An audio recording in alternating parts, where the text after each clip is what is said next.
हम देख रहे हैं प्राचीन भारत से संबंधित हड़प्पा सभ्यता टॉपिक को और हड़प्पा सभ्यता से संबंधित सार संग्रह है। बैलगाड़ी और इक्का गाड़ी की मूर्तियाँ उल्लेखनीय है। कहाँ कहाँ की? ये है चनहूदड़ों की उल्लेखनीय है जो कांसे से बनी हुई है। क्या मिला है चनहूदड़ों से? बैलगाड़ी और इक्का गाड़ी की मूर्तियाँ जो कांसे से बनी हुई हैं ये चनहूदड़ों से मिली है। नेक्स्ट है मोहनजोदड़ो से नर्तकी, भैंसा और भेड़ा की मूर्तियाँ मिली हैं जो बनी है कांसे की बनी है। ये सब भी तांबे की अद्वितीय वृषभ मूर्ति प्राप्त हुई है कालीबंगा से। कालीबंगा से क्या प्राप्त हुई है? वृषभ मूर्ति प्राप्त हुई है तांबे की। नेक्स्ट है तांबे की कुत्ते की मूर्ति मिली है। किसकी मूर्ति? कुत्ते की मूर्ति मिली है लोथल से। कहाँ से मिली है?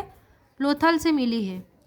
नेक्स्ट है एक कांसे का रथ जिसमें 2 बैलों की जोड़ी जुती हुई है। इससे एक मानव आकृति चला रही है। ऐसी आकृति कहाँ से मिली है? दाइमाबाद से। कहाँ से मिली है? दाइमाबाद से। महाराष्ट्र में स्थित है दाइमाबाद। मृण मूर्तियों का निर्माण ज़्यादातर चिकोटी विधि से किया जाता था। कौन सी विधि से? चिकोटी विधि से मृण मूर्तियों का निर्माण किया जाता था, मिट्टी की मूर्तियों का। नेक्स्ट है मृण मूर्तियों में पुरुषों, नारियों और पशु पक्षियों की प्राप्त हुई है। मृण मूर्तियाँ किसकी प्राप्त हुई है? पुरुषों, नारियों और पशु पक्षियों की। मानव मृण मूर्तियाँ ठोस है। कौन सी मृण मूर्तियाँ ठोस है? मानव, जबकि पशु पक्षियों की मूर्तियाँ प्रायः खोखली हैं।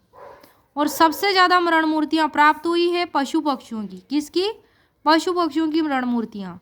नारी की मृण मूर्तियाँ पुरुषों की अपेक्षा अधिक प्राप्त हुई हैं। किसकी? नारी की।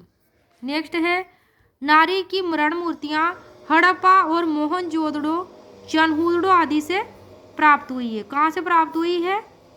हड़प्पा, मोहनजोदड़ो, चनहूदड़ो आदि से।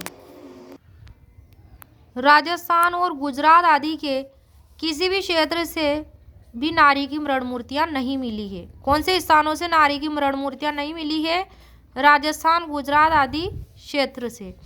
केवल हरियाणा के बनवाली से नारी की 2 मृण मूर्तियाँ प्राप्त हुई है। कितनी मृण मूर्तियाँ प्राप्त हुई है? 2 मृण मूर्तियाँ प्राप्त हुई है हरियाणा के बनवाली से। किसकी? नारी की।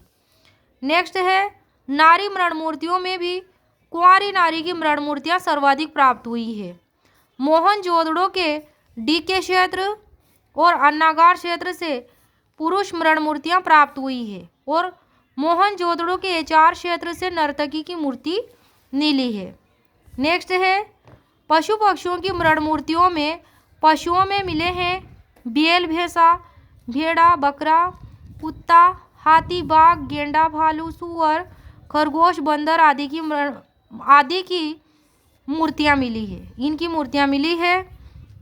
नेक्स्ट है कुबड़ वाले बैल की तुलना में बिना कुबड़ वाले बैल की मृण मूर्तियाँ अधिक संख्या में मिली है। कौन से बैल की? बिना कुबड़ वाले बैल की मृण मूर्तियाँ सर्वाधिक मिली हैं।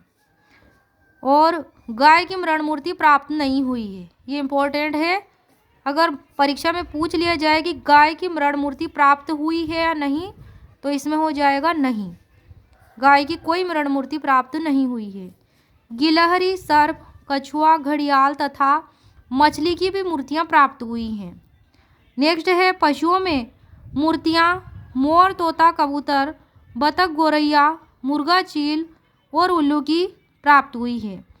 ठोस पहियों वाली खिलौना गाड़ियाँ, इक्के तथा सीटियाँ भी प्राप्त हुई हैं। नेक्स्ट है पाकिस्तान के चोलिस्तान तथा हरियाणा की बनवाली से मिट्टी के हल प्राप्त हुए हैं। सिंधु सभ्यता के अधिकांश निवासी किस प्रजाति के थे? तो ये भूमध्य सागरीय प्रजाति के थे। सिंधु सभ्यता के निर्माता प्रोटो ऑस्ट्रेलाइड। कौन? Proto Australoid. यह सिंधु क्षेत्र में आने वाली प्रथम प्रजाति थी। यह अनुसूचित जाति और अनुसूचित जनजाति के रूप में मध्य भारत में विद्यमान है। Proto Australoid. दूसरे हैं प्रकार भूमध्य सागरीय जिसे मेडिटेरियन भी कहते हैं। सिंधु सभ्यता का निर्माता इस प्रजाति को ही माना जाता है। इस समय यह प्रजाति दक्षिण भारत में पाई जाती है। तीसरी है मंगोलाइड। इस प्रजाति के लोग विशेष रूप से हिमालयी प्रदेश में पाए जाते हैं। कहाँ पाए जाते हैं ये? विशेष रूप से उप हिमालयी प्रदेश में पाए जाते हैं मंगोलाइड, जिनमें प्रमुख क्षेत्र है सिक्किम, असम, भारत, म्यांमार का सीमांत क्षेत्र, चटगांव की पहाड़ी क्षेत्र। कुछ लोग पश्चिमी हिमालय के कुछ भागों में भी पाए जाते हैं मंगोलाइड प्रजाति के। और चौथी है अल्पाइन प्रजाति। इस प्रजाति के लोग विशेषकर सिंधु प्रदेश, गुजरात, महाराष्ट्र, कर्नाटक, तमिलनाडु में पाए जाते हैं। इसके अतिरिक्त मध्य गंगा और निम्न गंगा मैदान में भी ये पाए जाते हैं। तो ये थे सिंधु सभ्यता के निर्माता। इन प्रजातियों को माना जाता है। नेक्स्ट है कतिपय कलश शवाधान के प्रमाण मिले हैं। कलश शवाधान के तो ये मोहनजोदड़ो और सुरकोटड़ा से मिले हैं। कलश शवाधान के प्रमाण मोहनजोदड़ो और सुरकोटड़ा से। लोथल से मिले हैं 3 युगल शवाधान। क्या मिले हैं? लोथल से 3 युगल शवाधान और कालीबंगा से 1 युगल शवाधान मिले हैं। कितने युगल शवाधान? 1 युगल शवाधान कालीबंगा से और 3 युगल शवाधान लोथल से। चनहुदड़ो स्थित था सिंधु नदी के बाएं तट पर। कौन से तट पर? बाएं तट पर सिंधु नदी के। चनहुदड़ो के खोजकर्ता का नाम एनजी मजूमदार और 1931 में खोज की थी। यहाँ सिंधु संस्कृति के बाद झुक्कर संस्कृति तथा जांगर संस्कृति अस्तित्व में आई। कहाँ पर? चनहुदड़ो में। मेके ने यहाँ पर खोजा था मनके बनाने का कारखाना। अर्नेस्ट मेके ने क्या खोजा था? चनहुदड़ो में मनके बनाने का कारखाना। नेक्स्ट है कौन सा ऐसा स्थल है एकमात्र जहाँ पर मिट्टी की पकी हुई पाइप नुमा नालियों का प्रयोग किया गया था? चनहुदड़ो। चनहुदड़ो ऐसा स्थल है एकमात्र जहाँ पर मिट्टी की पकी हुई पाइप नुमा नालियों का प्रयोग किया गया था। नेक्स्ट है शोध का कोह सेंधव स्थल कौन सी नदी के तट पर स्थित है? शादीकोर नदी के तट पर स्थित है और इसकी स्थिति शोध का कोह की दक्षिणी बलूचिस्तान में स्थित है, जिसके खोजकर्ता का नाम जॉर्ज डेल्स है। शोध का कोह की खोज जॉर्ज डेल्स ने की थी 1962 में की थी। डाबरकोट की खोज आरएल स्टाइन ने की थी। किसने की थी डाबरकोट की खोज? आरएल स्टाइन ने 1928 में। यह भी दक्षिणी बलूचिस्तान में स्थित है। शोध का कोह कौन सी नदी के किनारे स्थित है? शादीकोर नदी के किनारे, जो कि एक सेंधव स्थल है यह।